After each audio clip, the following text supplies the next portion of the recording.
there may be an argument that some funds have that say, okay, we do support in principle defense investments as a right of a country to defend itself, but we draw the line at certain types of weaponry.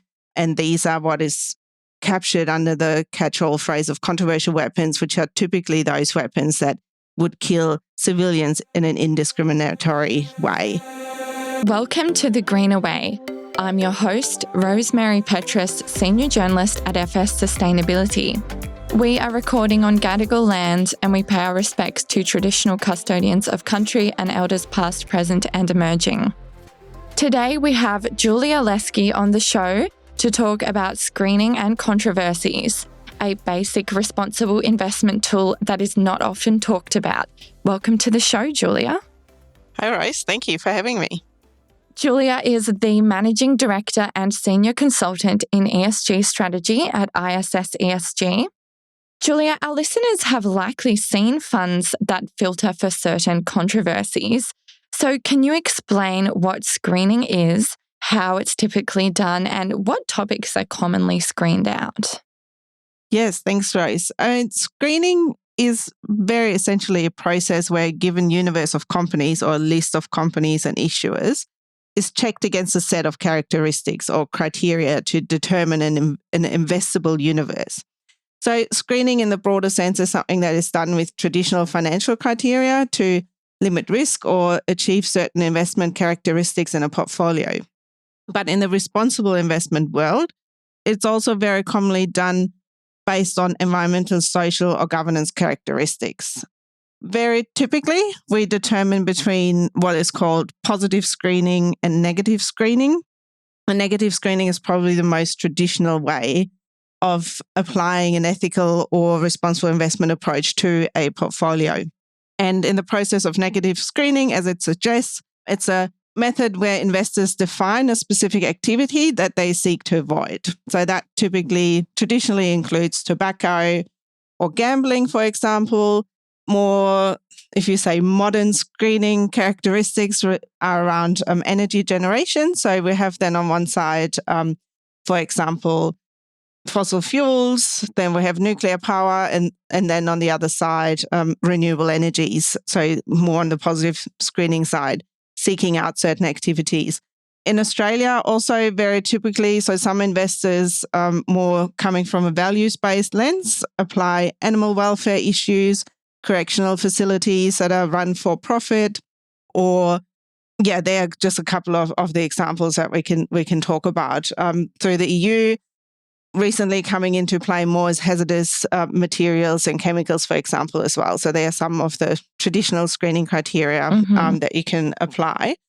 Other areas, so very popular in the investment world as well on the positive side, is using international frameworks such as the Sustainable Development Goals to seek out positive activities and products and services, for example, within an investment portfolio. For a topic like tobacco, the technology has suddenly evolved so fast. I mean, a few years ago, you wouldn't see anyone smoking on the street or openly anymore. And now it seems like every corner there's people vaping different fruity, flavored vape types. How has screening research kind of evolved in light of this rapid technology change? Yeah, it's quite interesting, isn't it? Tobacco is definitely one of the more traditional screening criteria, fairly straightforward in the sense of screening and defining an activity and in terms of production, but then also retailing, especially in the context of Australian consumers and the industry. But the industry nonetheless is making use of advantages of technology and seeing where it might go. And so traditional screens that you can't just rely on, this is the definition, we're not going to move on. You need to regularly review, revisit, what is the industry, what are the involvements, how do you define this involvement? So we have definitely on a service provider point of view, we continuously review the companies, cast our net wider to see what are the type of peripheral activities that may start to fall in or out of the definition.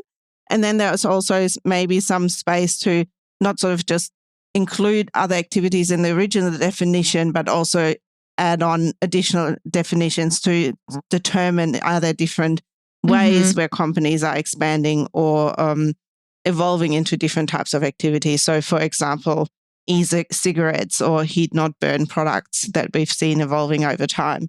But that obviously also happens in other areas. Fossil fuels, we've seen very large debates about unconventional fossil fuels, and then there might be also different approaches where some investors used to be more comfortable with so-called traditional fossil fuels, but unconventional fossil fuels, sort of that's where they started to draw the line. So screening is not just as easy as saying fossil fuels, no, we want to take this out. There's often a lot of nuance in the grey areas and in the different peripheral activities as well. Right, because for vaping, for example, while it's definitely not good for your health, I mean, if you're someone who's trying to quit smoking cigarettes, it might be a good way to cut down on smoking. So, yeah, there's definitely nuance there. Now, let's talk about materiality. What's in, what's out? Why do thresholds matter? How can investors consider them? So it really depends on the topic and then on the appetite of the investor. And what I always say when we talk to investors is to come back to your principles on why are you looking at this topic? What is the reason for you either wanting to include or exclude a certain activity? And that then helps to fairly, I wouldn't say easily, but comparatively fast to land on certain what we call thresholds. So when you're screening, typically you're looking into a defined activity. You then define that activity in terms of how large or small is it. Typically, you go by revenue. So if you're talking about tobacco, often we have pure play tobacco companies, but when it comes to distribution or selling off tobacco, for example, if you looked at a supermarket, is the supermarket making a lot of significant material revenue from this activity? And then becomes a question, is that material from a financial point of view? So say if that activity was to fall away, would that then have a material business impact on the company, yes or no? And then that is a way where you can then start to determine, okay, is there going to be a specific driver for this company to continue this activity? Or will the company be say, okay, this is something that falls away, this is acceptable, for example. Another way to look at thresholds is also not necessarily on the size of the involvement, often applied around controversial weapons, where we say it's so-called zero threshold or zero tolerance threshold, where you say any involvement is not acceptable purely because the impact has such a large consequence. So there's different ways. It depends on the activities. It depends on the philosophy and the reasoning to why you want to exit that specific activity. And then also often it depends on, are you talking specifically about production, so generating that service or product that you want to avoid, or are you a company that is supporting the distribution or the selling of the product? So you're sort of part of the value chain, but not necessarily generating it.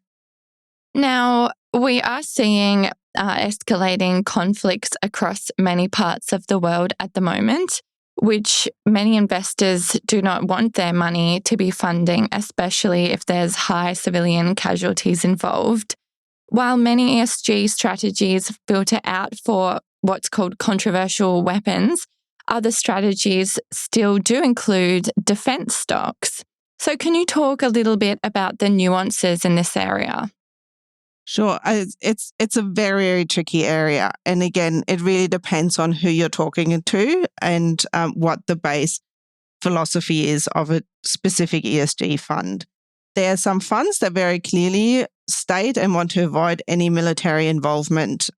And screening criteria are available. And when we look into our screening criteria around military, defense, civilian weapons, there's a lot of different nuance that we have in our research. And we have that because there's a lot of nuance in different ways that investors do apply those thresholds. The other tricky thing around this area is that it's not necessarily just about weapons and weapons flows. There is also other areas where companies may be involved in relation to human rights abuses or alleged human rights abuses. So there are areas that investors are also monitoring. And then also it's a question of how can you be proactive versus reactive on these topics. So understanding where a company is at in relation to their human rights approaches, what are they stating around those types of areas. And so there's different, we can go into it in, I think, 3 other podcasts, lots of different tools and criteria that investors can make use of to start that indication. But in terms of military involvement, there's definitely different approaches around where they stand on defense and defense industry. There may be an argument that some funds have that say, okay, we do support in principle defense investments as a right of a country to defend itself, but we draw the line at certain types of weaponry. And these are what is captured under the catch-all phrase of controversial weapons, which are typically those weapons that would kill civilians in an indiscriminatory way. So yes, there's a lot in there. I think that's in itself another podcast episode where you can delve into it. But it is certainly an area that a lot of investors are grappling with without any straightforward answer. But I think that's also the fascinating nature of responsible investment, that these different areas and topics need to be discussed and are being looked at. And there's a lot of different nuances that are being applied and can be asked about. Certainly. And just to add on to that, if an investor completely does not want to be funding any defense or weapons manufacturers, you see, for example, computer parts, like companies that manufacture computer parts, and then those parts are supplied to companies that maybe the investor doesn't want to be involved in. I mean, is it really even possible to untangle this web of supply chains, international supply chains? It's very, very tricky. And we do have a very dedicated set of professional analysts that are being trained to understand the different nuances around that. But if you want to take it, is you have weapons and finished weapon systems, and then you have components that go into those weapon systems, and you have specific suppliers for those. And then you also have components that go into weapons that are generic and can be used in anything. So it could be used in a weapon or it can be used in a computer. And the really tricky thing is to understand here is where are the companies that specifically manufacture components that go into those specific weapons versus something that is generically used in other components as well. I think it becomes a question of how far down do you want to go. You can go down to, is toilet paper being supplied to defense forces, yes or no? Do we want to not invest in anyone manufacturing toilet paper? Highly likely the answer is no. But there's certainly some components where you can say they are specifically manufactured or adjusted to be able to be used in those weapons parts. And that is part of the type of research that we undertake and that analysts look into and try to understand. But it is a very classic grey area that investors would sit down and grapple with and really consider the different definitions. Where do you draw the line? And where do you accept something into the portfolio that might be sort of on that grey line? And then you might apply different responsible investment approaches, because screening is one approach. There's a lot of different things that investors can still do on top of that. And then there might also be involvement around monitoring different involvement types and so on. But it is something that is definitely being looked at and discussed quite extensively. Thank you so much for your time today, Julia. Where can people connect with you and the work of ISS ESG? A very good starting point is our ISS Insights blog posts that you can find on our websites, where we regularly have insights pieces and white papers published around a range of different areas, not just screening and controversies, but in particular we have publications on tobacco and controversial weapons that some of your listeners might be interested in. Until next time then, I'm Rose Mary Petrass, and thank you for listening to The Greener Way. The Greener Way podcast is a product of FS Sustainability, a show about people, the planet, and investing in our collective future. All information in this podcast is for education and entertainment purposes only. The Greener Way podcast gives listeners access to information and educational content provided by discussing numerous financial sustainable options and our featured guests. It is not intended as a substitute for professional, legal, or tax advice. The hosts of The Greener Way are not financial professionals and are not aware of your personal financial circumstances. Before making any financial decisions, you should read the product disclosure statement and, if necessary, consult a licensed financial professional. For more information, head to the disclaimer page on the FS Sustainability website, fssustainability.com.au.